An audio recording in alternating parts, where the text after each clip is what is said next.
মেয়েটির ১৫ দিন আগে বিয়ে হয়েছে, কিন্তু তার বাচ্চার বয়স ১ মাস। এটা কিভাবে সম্ভব?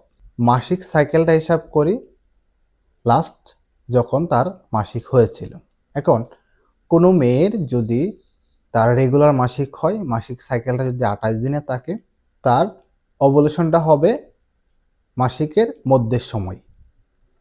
তো যদি কারো ১ তারিখে মাসিক হয়, তার ওভুলেশনটা ১৩, ১৪, ১৫ এই সময়টাতে হবে।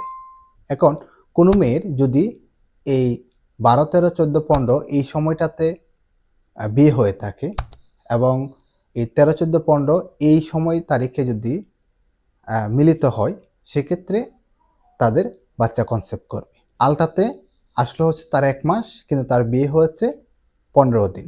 তো লাস্ট যে মাসিক সাইকেলটা অর্থাৎ ১ তারিখে ধরা হয়েছিল, ওই ডেটটা ধরেই কিন্তু পুরা সময়টা হিসাব করা হয়।